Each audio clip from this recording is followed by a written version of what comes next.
there to tell you this will be on exam 1, this will be on exam 2. Okay? Those are old exams from a different year. Every year I kind of change things, different ways that we go about presenting things. So if you're looking at exam 1 and you're like, we haven't covered this, it's not going to be on the exam. Okay? So you might want to look at exam 2, probably not exam 3, for some of this stuff too. But those are to give you sort of a layout of how my exams are structured rather than saying, here's exactly what's going to be on it. Everybody okay with that? Okay. All right, so today we'll either continue on or we'll ask or we'll do questions. Jason, do you want me to? He'll be back. He'll be back. All right. We'll see if we want to get to his question maybe later. So, anybody have any questions? Travis? How about phi and psi? Like, what about phi and psi angles? What do you want to know about them? How are they represented in like 3 dimensions? Is it in a planar fashion or is well, it remember the rotation? peptide bond is planar, so it's relative to the peptide bonds. Okay. Remember, so if this is planar, you have, it's hard for me to draw this on a 3-dimensional board, but you have a 360-degree rotation, 180 one way, 180 the other way, for the phi and psi. So that's what the zero would be here, and then the plus 180, the minus 180 would be like that. Does that clarify a little bit? Okay. Did you have another question about it, or are you still confused? Or No, I'm still. Yeah. Is the peptide bond considered the omega as well? No. Some people call it the omega. So the omega angles, so if you have a peptide bond, you've got the phi and psi on either side, right? Okay. You've got the phi and psi on either side. Okay. The omega dihedral, they're called dihedral angles. When you think di, you think what? 2. How many bonds is the alpha carbon? That's what we're always looking at, is the alpha carbon. That's our focal point here, is how many bonds does the alpha carbon always have to it in any single peptide, any single protein, any single amino acid? 4. What type of carbon is that called? With the exception of glycine, chiral, because that's 4 different things, right? So you got your phi and psi on either side there. Sometimes these are called the other dihedral angles. Sometimes the peptide bond is considered the omega. If you think about omega, we think at the end stops, right? The peptide bond keeps things planar. I don't go into it because there's some contention. Some people call those the omegas, some people call those the omegas. All you just need to know is the main thing about the different peptide bond, the other angles around the peptide bond, is that the peptide bond keeps it fixed. You have the phi and psi angles which have rotation. You also can rotate the R group and the H, right? But the R groups, that more comes into play with steric collisions. That's why we don't do phi and psi angles with those, because if you had 2 glycines right next to one another, could their phi and psi angles be really different than 2 tryptophans next to one another? Absolutely. So that's why we don't really go into dihedral in the omega type angles, is because those can be different depending on what the R groups are. But those angles do still have free rotation because they're single bonds, so they still do exist. I was worried about that during the exam. I mean, it was on one of the homework questions that you should know about the different types of angles that surround the peptide bonds and why there's restriction within those. Okay. Yeah. More conceptual rather than, oh, I would never be like, oh, is 114 phi angle and 97 degree psi angle? I wouldn't do that. Right? So, you have to look at our own stuff. Does that answer your question? Yeah. Something else? Yeah. Sure, which one? Number 3 on. You have to tell me what it is. I don't know what they are. Explain why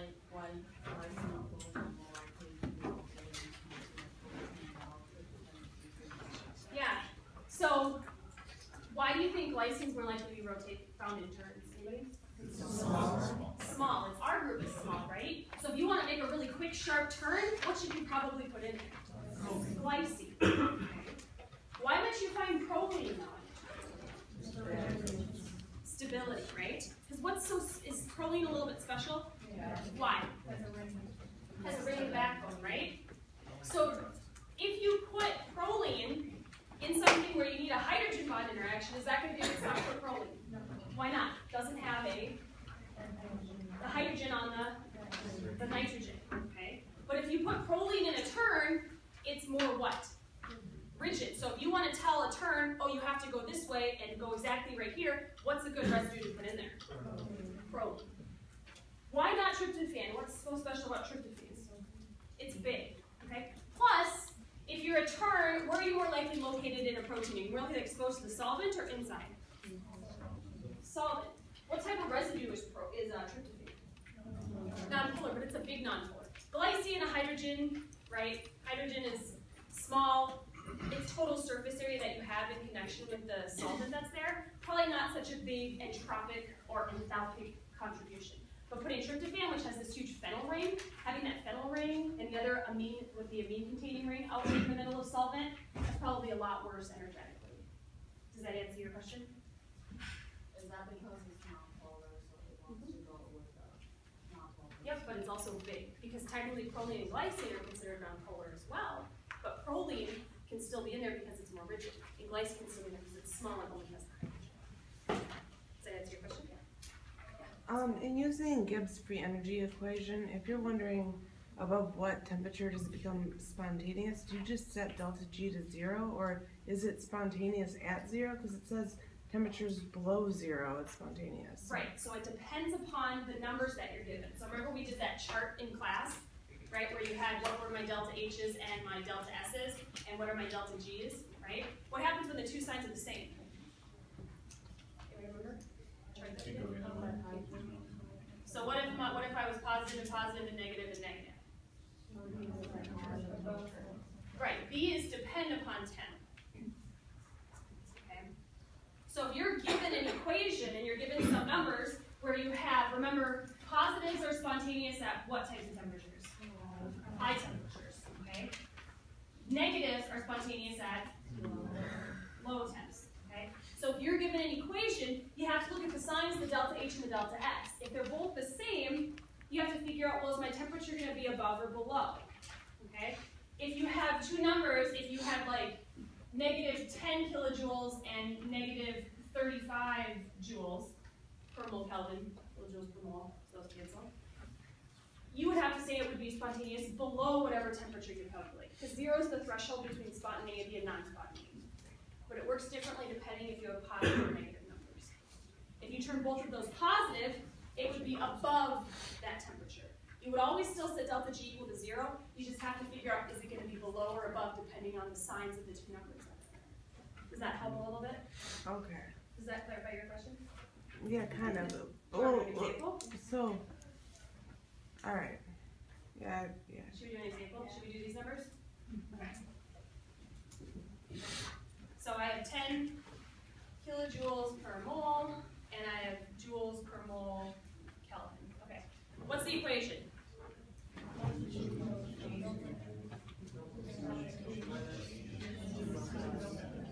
Everybody okay with that? What are we going to set delta G equal to 0 to figure out the temperature? 0. Okay. All right. A little less A little less. So, are we looking now, is our temperature, because these are both negative, is our temperature going to be above or below that? Below, because we're spontaneous at low temperatures, okay? So we got to look for when, so when your answer, you would say the temperature has to be below whatever, okay? If these are both positive numbers, you would say the temperature has to be above. Everybody okay with that? Okay, so our delta H, so now, the other thing that's important when you do these equations, what do you have to make sure you do between these two units? Make them the, I guarantee if you're going to screw it up, guess what you're going to do? Not change it or change it the wrong way. Okay? So, which units do we want to keep? Joules or kilojoules? Okay, we'll keep kilojoules. If you did everything in joules, would you get the exact same answer? Yes, you would. Do I care how you do it? Do I care if you show me the work? Yes, because if you don't show me the work and you get it wrong, how many points can I give you? 0. If you show me your work and you did one little piece wrong, guess what I can give you? Some of the points. Okay, not 100. Some of the points. Okay, so we're going to keep it kilojoules, so I'm just going to write numbers. I'm not going to do units, but negative 10 minus 35. Changing that from joules to kilojoules would be T times what? Negative 0.035. Everybody okay with that? Okay, so then what do you do? I think it's almost easier if you say T times negative 0.035 equals negative 10, and then you would divide both sides by negative 0.035. And then you would say below whatever that number is. What are the units for that though? Please make sure you put your units. Kelvin, right? Do I care if it's in Kelvin or Celsius? Do you want to do conversion by? If you don't, that's fine too. Does that help? Okay, so basically if delta H and delta S are negative, then you say it's below, and then, okay. If it's positive, you'll say above, but you'll do the same exact thing. Yep. Questions from me? Yeah.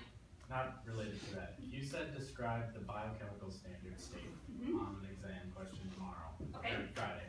Okay. What would you expect for detail? Well, what are some things about the biochemical standard state that we know? 37. What? 37. 37, okay. So, it's 37 degrees centigrade. Is that any different than the regular physical chemical standard state? Yes. Yeah, okay, so that's one thing that's different. So it's a different temperature. What else? No. Different pH, what else? No water, right? Concentration of water is basically ignored. Okay? Very low. Concentration, that's the other thing. Okay? What do we know about concentrations in the biochemical standard state? Usually millimolar, micromolar, picomolar, femtomolar, very tiny amounts, okay? You can't, probably the only enzyme that's probably present in some molar quantities is Rubisco, but we're not even going to touch that in this class. Okay? So you have to deal with concentrations on that level. So something like that. Is that helpful? Yes. A little bit? Yeah. How do we denote whether it's biochemical or regular standard state? So if I said, give me the equation for the biochemical standard state, and you wrote this, what would I say? Why? What do you need? That's important. It's not just the apostrophe either. This just says it's biochemical, not in the standard state, but it's biochemical. Okay. That's a question. Yeah. What chemical equation would describe the hydrophobic? Oh, good question. So what is the hydrophobic effect? What's it depend upon? What thermodynamic term? It's entropically driven. What equation have we seen that includes this term? Right here. So if you were to look, do things when you put like oil and water, do they spontaneously come together or non-spontaneously? They go away. So delta G is negative. Remember, it's a spontaneous process. Okay?